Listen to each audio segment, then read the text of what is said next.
क्या लोग credit cards use करेंगे? क्या लोग ट्रैवल ज़्यादा करेंगे? ईवी अडॉप्शन करेंगे? या फिर क्या लोग ब्रांड्स और एक्सपीरियंसेस पे पैसा खर्च करेंगे? इन सब के आंसर मोस्ट लाइकली है यस। और अगर ये सारे ट्रेंड्स ग्रो करेंगे तो एक इन्वेस्टर के लिए असली क्वेश्चन है कि कौन से कंपनीज इन ट्रेंड्स का बिगेस्ट बेनिफिट उठाएंगे। क्योंकि स्टॉक मार्केट में असली पैसा स्टॉक प्राइसेस को प्रेडिक्ट करके नहीं बनाया जाता। असली पैसा बनता है जब कोई ट्रेंड प्ले आउट कर जाए और वो ट्रेंड के बीच में वो सही कंपनी अगर आप चूज करो तो असली पैसा बनेगा। तो आज वीडियो में हम 5 कंपनीज के बारे में बात करेंगे और उन हर एक कंपनी के बारे में हम 4 चीज़ें डिस्कस करेंगे। पहला, बिजनेस मॉडल क्या है। दूसरा, इंडस्ट्री अपॉर्चुनिटी क्या है। तीसरा, क्या ग्रोथ ड्राइवर्स है। And fourth, risks. और एंड में मैं आपको बताऊंगा कि इन सारे बिजनेसेस में से पर्सनली मुझे कौन सी स्टोरी सबसे इंटरेस्टिंग लगती है। तो लेट्स बिगिन।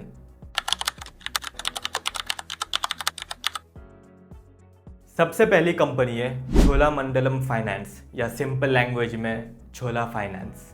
अब फाइनेंस कंपनी सुनते आपको लगता होगा बहुत कॉम्प्लिकेटेड बिजनेस मॉडल होगा। नहीं, बिजनेस मॉडल बहुत सिंपल है। समझो, एक ट्रक ड्राइवर है, उसको ट्रक खरीदनी है और वो ट्रक है अराउंड 30 लाख्स का। तो उसके पास कैश तो है नहीं, तो वो लोन लेगा और वो लोन लेगा चोलामंडलम से। In short, Cholamandalam truck loans देता है, कमर्शियल व्हीकल लोन्स देता है, इक्विपमेंट्स खरीदने के लिए लोन देता है एंड वो ग्रेजुअली दूसरे लेंडिंग सेगमेंट्स में भी ग्रो कर रहे हैं। ये कंपनी अपने ऑल टाइम हाई से 20% डाउन है। और सच बताओ, छोला फाइनेंस ने मुझे पास्ट रिटर्न्स काफ़ी अच्छे दिए। आप जाके उनका चार्ट चेक कर लेना। और अभी भी उनका बिजनेस बहुत सॉलिड है। मैं इसे एग्रेसिवली एक्वायर कर रहा हूँ। मैंने हिस्ट्री में काफ़ी बार वेट किया कि मैं सही टाइम पे छोला फाइनेंस खरीद सकूँ। मुझे कभी मौका नहीं मिला। वो स्टॉक हमेशा अपने 52 वीक हाई पे रहा है, लेकिन अभी वो 20% डाउन है और मैं एग्रेसिवली इसमें इन्वेस्ट करूंगा। इंडस्ट्री आउटलुक भी देखोगे तो इंडिया में क्रेडिट मार्केट काफ़ी अंडर पेनिट्रेटेड है और इंडिया में लोगों को क्रेडिट की हमेशा ज़रूरत होगी।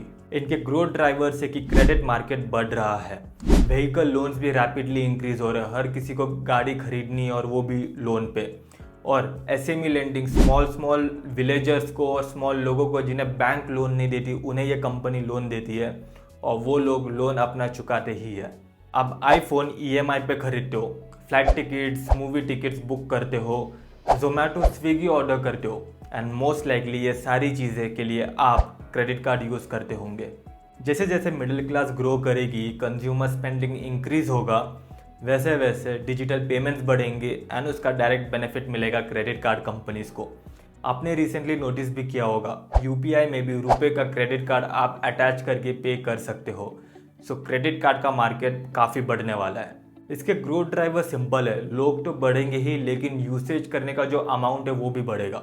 सो नंबर ऑफ पीपल और एवरेज ट्रांजैक्शन दोनों बढ़ने वाला है एंड ऑफ कोर्स इसके प्रीमियम प्रोडक्ट्स भी आ चुके हैं। इसका एक ही रिस्क है कि अगर इकोनॉमी खराब हो जाए तो लोगों के डिफॉल्ट्स बढ़ सकते हैं, जिसकी वजह से क्रेडिट कार्ड वाले कंपनीज का काफ़ी नुकसान हो सकता है।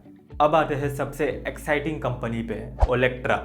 जब लोग ईवी की बात करते हैं तो लोग टेस्ला की बात करते हैं, पैसेंजर कार्स की बात करते हैं, लेकिन उसमें एक और मैसिव अपॉर्चुनिटी है, इलेक्ट्रिक बसेस। देखो, डीजल बसेस के मैसिव डिसएडवांटेजेस है। पहला, तेल महंगा हो रहा है, डीजल महंगा हो चुका है। और दूसरा, पोल्यूशन भी करते हैं। सोचो, दिल्ली, मुंबई, बेंगलुरु जैसे बड़े शहरों में अगर डीजल बसेस को रिप्लेस करना है, इलेक्ट्रिक बसेस लानी है, तो कौन सी कंपनी सबसे ज़्यादा बेनिफिट करेगी? ओलेक्ट्रा ग्रीन टेक, क्योंकि ये ईवी बसेस में एक मेजर मोनोपोली कंपनी है। और यहाँ पे आई फील बहुत बड़ी मैसिव अपॉर्चुनिटी है। देखो, इंडिया को पोल्यूशन कम करना है, फ्यूल इंपोर्ट्स कम करने हैं, पब्लिक ट्रांसपोर्टेशन इंप्रूव करनी है और इन सब का कॉमन सोल्यूशन है इलेक्ट्रिक बसेस। लेकिन इसमें रिस्क भी है। Mostly electric buses governments order करेगी और गवर्नमेंट एग्जीक्यूशन बहुत स्लो करती है, पेमेंट्स डिले मिल सकते हैं, तो इसकी वजह से इनकी वैल्यूएशंस काफ़ी एग्रेसिवली करेक्ट भी हो सकती है। फोर्थ कंपनी है आईटीसी होटल्स और ये कंपनी मुझे एक इंटरेस्टिंग ट्रेंड पे प्ले लगती है, प्रीमियम इकोनॉमी। सिंपल क्वेश्चन, हमारी जनरेशन में और हमारी पेरेंट्स की जनरेशन में क्या डिफरेंस है? आज लोग ज़्यादा ट्रैवल करते हैं, premium vacation, 5 star hotels, home stage. और जैसे जैसे लोगों की डिस्पोजेबल इनकम बढ़ेगी, ये ट्रेंड और स्ट्रांगली प्ले आउट होगा और आईटीसी होटल्स इसका डायरेक्ट बेनिफिशियरी है। इसके ग्रोथ ड्राइवर से डोमेस्टिकली लोग काफ़ी ट्रैवल कर रहे हैं, भले ही पैसे ना हो लोन लेके, लेकिन लोगों को ट्रैवल करना बहुत इंपॉर्टेंट है। मैं काफ़ी लोगों को जानता हूँ जिनका टारगेट है कि साल में 2 या 3 ट्रिप्स तो मारने ही है, और ये प्रीमियमाइजेशन पे अगर जब प्ले होगा तो आईटीसी होटल्स को काफ़ी फ़ायदा होगा। रिस्क क्या है इसके? इकोनॉमिक स्लो डाउन, अभी ट्रैवल डिमांड काफ़ी गिरा हुआ है। ऑल्सो कॉम्पिटिशन हेवीली आएगी। अगर कोई अच्छी क्वालिटी सर्विस प्रोवाइड करे कम प्राइस में तो लोग आईटीसी होटल नहीं जाएंगे, नॉर्मल होटल्स में रुक लेंगे, लेकिन घूमना ज़्यादा ज़रूरी है, तो वो भी एक रिस्क है। और लास्ट कंपनी है यूनाइटेड स्पिरिट्स। ये ट्रेंड जो है ये अल्कोहल का नहीं है, ये प्रीमियमाइजेशन का ट्रेंड है। अल्कोहल काफ़ी कंपनीज बेचती है, लेकिन मेरा बेट है यूनाइटेड स्पिरिट्स पे। यहाँ पे एक सिंपल लॉजिक है, जब इनकम बढ़ती है लोग बेसिक से प्रीमियमाइजेशन पे शिफ्ट होते हैं। ये कार में प्ले आउट होता है, घर में प्ले आउट होता है, एक्सपीरियंसेस में प्ले आउट होता है, एंड ऑल्सो ये बेवरेजेस में भी प्ले आउट होता है। यूनाइटेड स्पिरिट्स इंडिया की लीडिंग स्पिरिट ब्रांड है और इनके पास मल्टीपल स्ट्रॉन्ग प्रोडक्ट्स हैं। और इसके रिस्क है ऑफ कोर्स रेगुलेशन। अल्कोहल एक टैबू टॉपिक है, गवर्नमेंट का मन करे वो टैक्सेस बढ़ा देते हैं, जिसकी वजह से इन कंपनीज को लॉस हो सकता है। तो ये रहे हमारे 5 स्टॉक्स। अभी एक कॉमन पॉइंट देखो ये सारे डिफरेंट इंडस्ट्रीज के हैं ये, लेकिन ये सारे इंडस्ट्रीज ग्रोइंग इंडस्ट्रीज के हैं। और मैंने इन कंपनीज का नाम स्पेसिफिकली इसलिए बोला क्योंकि ये अपने ऑल टाइम हाई से काफ़ी गिर चुके हैं। छोला फाइनेंस जो क्रेडिट ग्रोथ की स्टोरी पे प्ले करेगी वो गिर चुकी है अराउंड 20%। SBI कार्ड्स जो क्रेडिट कार्ड के ट्रेंड को प्ले आउट करेगी वो गिर चुकी है 50% से।